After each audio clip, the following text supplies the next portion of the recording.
Hello everyone, आप सब कैसे हैं। मैं उम्मीद करता हूं कि बहुत अच्छे होंगे और अपनी पढ़ाई को बहुत अच्छे से कर रहे होंगे। मैं आकाश कुमार बढ़ाना आईसीटी वर्चुअल क्लासरूम में आपका बहुत बहुत स्वागत करता हूं मेरे प्यारे बच्चों। जैसे आपको पता है 9th क्लास है हमारी और इकोनॉमिक्स हमारी बुक प्रारंभ हो चुकी है और इसी में हम चैप्टर नंबर 1 पढ़ रहे हैं और इसी में चैप्टर नंबर 1 है पालमपुर गाँव की कहानी। तो पालमपुर गाँव की कहानी को हम लोग आपका देख रहे हैं। तो एक बार जो बच्चे कल क्लास में नहीं थे, एक बार आप अपना चैप्टर बुक खोल लीजिए, पालमपुर गांव की कहानी को देख लीजिए कि क्या थी पालमपुर गांव की कहानी। और हम इसमें उत्पादन, विनिर्माण, सर्विस सेक्टर, एग्रीकल्चर सारे क्षेत्रों को हम पढ़ने और उसको जानने का और उनको अध्ययन करने का प्रयास किया, उनको समझने की कोशिश करी। और मैंने कहा था कि मेरे प्यारे बच्चों, आप लोग सभी बच्चे घर पर जाकर एक बार को रिवीजन करना। किसी को कोई डाउट, कोई क्वेरी बनेगी तो हम इसको पूछ लेंगे और हम इसको देख लेंगे। क्लियर है? तो इतना हम लोग आपका इसमें देख चुके थे, इतनी बात कर चुके थे।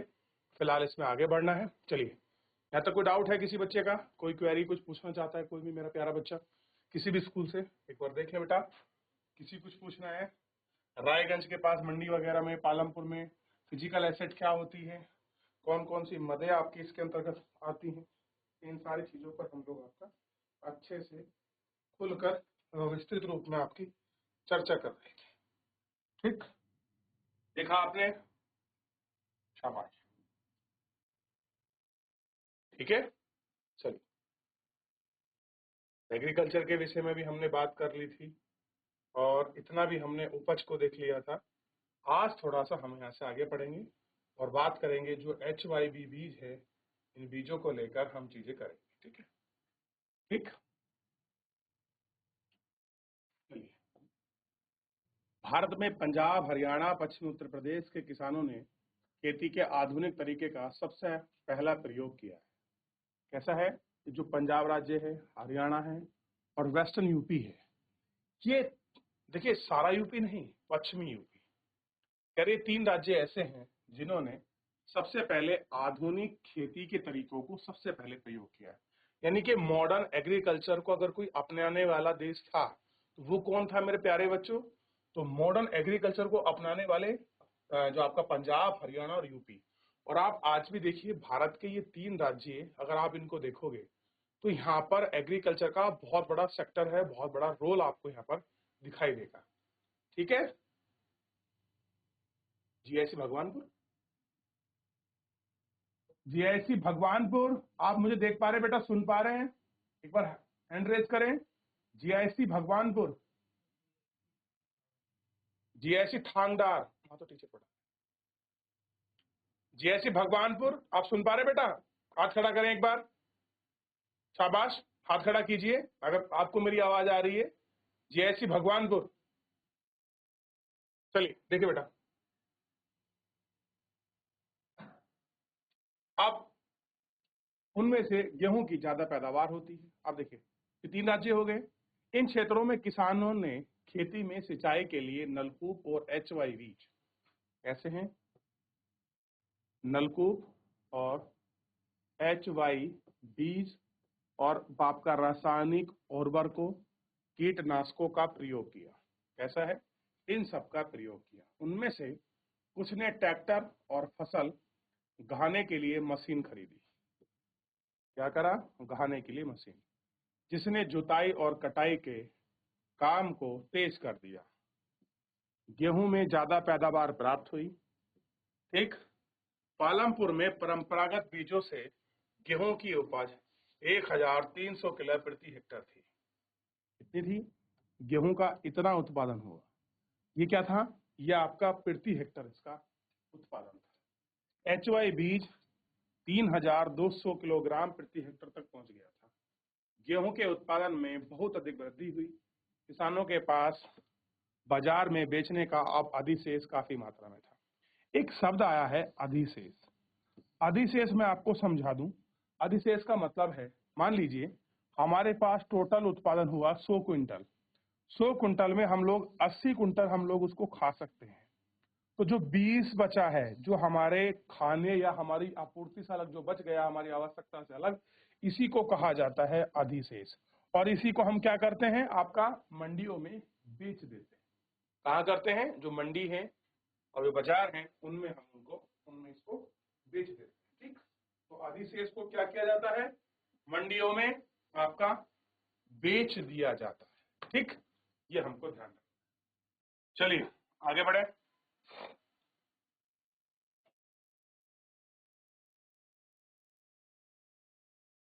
आप कह रहे हैं कि आइए बहुविधि फसल प्रणाली और खेतियों की विधियों के बारे में जो अंतर हैं आप उनको करिए। और सारणी 1.2 में भारत में हरित क्रांति के बाद गेहूं और दालों के उत्पादन में करोड़ टन का आपकी दिखावट दिखाई दी, यानी कि हरित क्रांति के बाद किस तरह का उत्पादन बढ़ा है, यहाँ आपको इसमें जो है करोड़ों टन के रूप में ये सारी चीजें आपको दिखाई दी। तो उत्पादन बढ़ गया है बेसिकली। इस उत्पादन को हम लोग आपका देखने का प्रयास करेंगे। ठीक है, आइए। तो उत्पादन पर हम लोग बात कर रहे थे। सबसे पहले ये देखिए, तो 1965 और 66 में दालों का उत्पादन 10 टन और गेहूं का 10 टन था। वहीं 2015-16 में कितना पकड़ गया, 23 और 99। और दाल तो अभी 23 पर बनी हुई है और उत्पादन गेहूं का पहुंच गया 108। तो कितना गुना, बताइए मुझे, कितना गुना बढ़ा उत्पादन? 10 से अगर 110 ही मान लीजिए हो गया, तो कितना गुना ये प्रोडक्शन बढ़ गया, कितने टाइम्स। ठीक, ये देखिए, और ये गेहूं का है। शुरुआत कहां से थी, 10 से। तो 10 से 108 होने में जो आपका समय लगा है वो समय के साथ साथ वो तो है ही, लेकिन देखिए कितना गुना बढ़ गया है। सोचेंगे समझ। चलिए, हो गया, आगे बढ़े। अब देखिए, खेत पर किए जाने वाले क्षेत्रों में कुछ किसानों की मामूली बातें। आधुनिक और जो आपकी परंपरागत या मिश्रित खेती में इन विधियों में किसानों का प्रयोग किया जाता था, उस पर एक टिप्पणी करनी है कि भैया मॉडर्न खेती कैसी है और जो हमारी परंपरा का जो हम लोग आपका ट्रेडिशन करते चले आए हैं वो खेती कैसी है, इनको देखना। सिंचाई के स्रोत क्या है, तो सिंचाई स्रोत आपने पढ़े हैं, नहर। देखिए, सिंचाई के स्रोत मैं आपको बता दूं, ये सारे सिंचाई के स्रोत है। किसके माध्यम से, नहर के, पंप सेट के माध्यम से, बिजली के माध्यम से, बांध के माध्यम से हमने सिंचाई की थी। तो ये सोर्स ऑफ क्या है आपका, इरिगेशन है। तो ये सारी चीजें आपको क्लियर होनी चाहिए। ठीक, काम करने के लिए कितने भूभाग पर सिंचाई होती है, कितने आप पर इनकी आगतों की आवश्यकता होती है, तो ये सारी चीजें हमको बहुत अच्छे से गौर करके देखने और पढ़ने की जरूरत है। क्या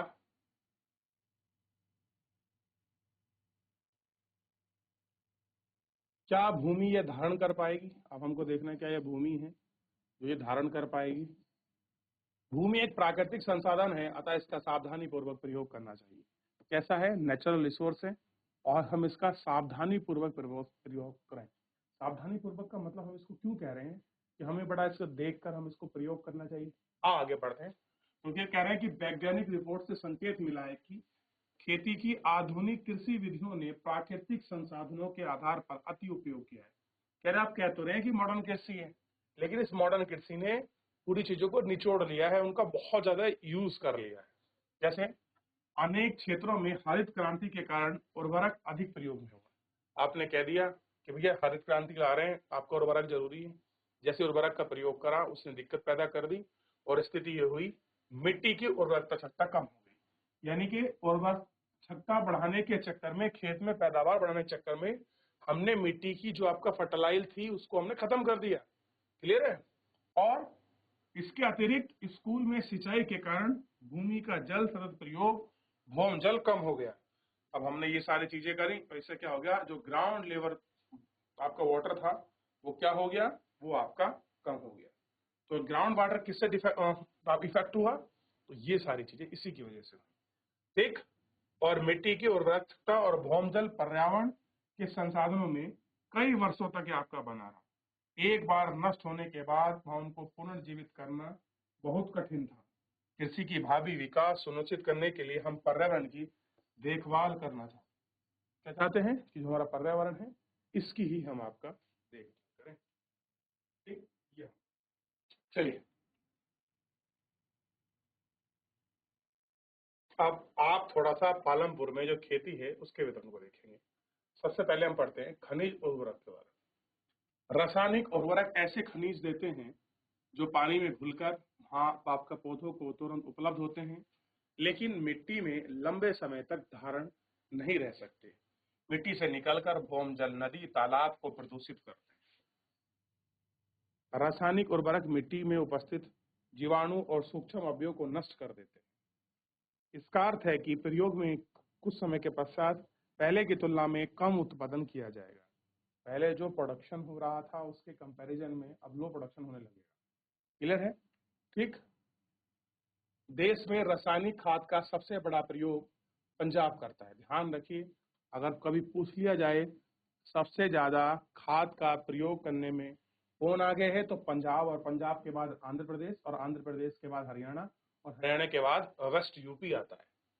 रासायनिक खाद में निरंतर मिट्टी की गुणवत्ता को कम कर देते हैं।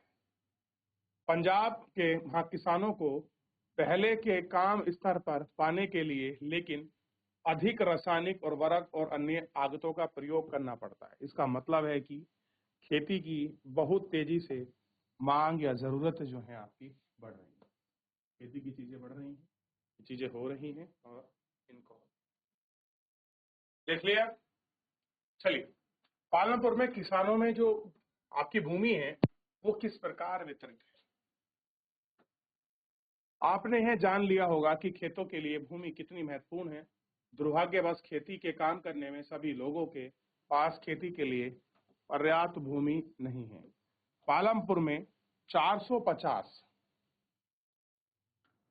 परिवारों से एक तिहाई 150 परिवारों के पास भूमि नहीं है, जो अधिकांश दलित हैं। कैसे हैं आपके? दलित। ठीक।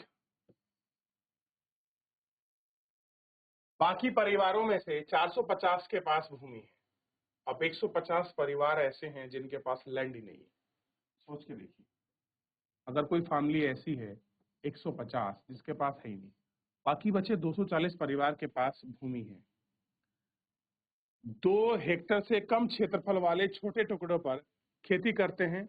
भूमि के ऐसे टुकड़ों पर खेती करना किसानों के परिवार के लिए पर्याप्त आमदनी होती है। ऐसी होगी पर्याप्त आमदनी होती। 1960 में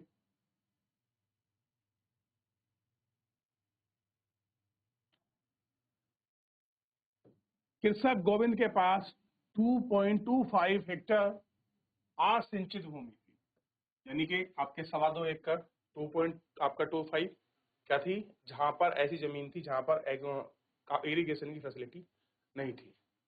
गोविंद अपने 3 पुत्रों की मदद से इस भूमि पर खेती करता है और बहुत आराम से नहीं रह सकते, लेकिन परिवार में एक भैंस होने से कुछ अतिरिक्त आय के द्वारा गुजारा कर रहा है। गोविंद की मृत्यु के कुछ वर्ष पश्चात यह भूमि उनके 3 पुत्रों में बांट दी गई। इसके पास केवल 0.75 हेक्टेयर भूमि का टुकड़ा था, परंतु अब बेहतर सिंचाई व्यवस्था, खेती की आधुनिक विधियों के बावजूद गोविंद अपनी जमीन के पास से नहीं गुजर पा रहा था। वर्ष के कुछ भाग उसके अतिरिक्त कार्य में ढूंढना पड़ता था, यानी कि जमीन थी वो आपका सिंचाई नहीं हो पाती थी, दिक्कत थी, उन्होंने बांट दी। 0.75 पर हेक्टर आपका पर व्यक्ति आई, उसमें गुजारा नहीं चल रहा था, उसको काम ढूंढना पड़ता था। तो ऐसे बहुत सारी चीजें। अब देखिए, क्योंकि जमीन का क्या हुआ, डिस्ट्रीब्यूशन हुआ, तो इस तरीके से कोई खेत बट गया। मान लीजिए अब ये कोई खेत है, इस खेत के अगर मेरे को 4 हिस्से करने पड़ जाए तो कितना होगा, छोटे छोटे टुकड़े हो जाएंगे। और फिर मान लीजिए इस 4 के आपके 4 हिस्से हो जाएं, इसके 2 हो जाएं और इसका 1 ही रहे, तो खेती का आकार कैसा रह जाएगा आपके सामने ये दिखाई पड़े। देख लिया, ये खेत का इनका परिवार की आकार था जिसको हमने जानने का प्रयास किया। पीछे पूरा देख लिया। आप कह रहे हैं कि एक चित्र आप गांव के चारों ओर आपके बिखरे हुए छोटे भूमि के टुकड़े देख सकते हैं। तो हमने क्या देखे, छोटे छोटे भूमि के जो आपके टुकड़े हैं इनको देखा। दूसरी ओर गांव में आधे से 4 क्षेत्रों में काफी बड़ी आकार के प्लॉट हैं और पालमपुर में मझले और बड़े किसान हैं। जो आपका 60 परिवार है 2 हेक्टेयर से अधिक भूमि पर खेती करते हैं। कुछ बड़े किसान के पास 10 हेक्टेयर से अधिक भूमि है। ठीक, ये आपको ध्यान रखना है। ये देखिए, तो खेती में कैसे गांव में वो लोग खेती करते हैं आपको स्पष्ट दिखाई देगा। चलिए, तो खेती के लिए आधुनिक चीजें, परंपरागत चीजें, कैसा सब कुछ सेटअप होना चाहिए, इसको देखने का और जानने का हमने प्रयास किया। फिलहाल आज के लिए इतना ही, मिलेंगे नेक्स्ट लेक्चर में। तब तक अपना ध्यान रखिए, स्वस्थ रहिए, अपनी पढ़ाई को बहुत अच्छे से करते रहिए। मुझसे जुड़ने के लिए आपका बहुत बहुत धन्यवाद।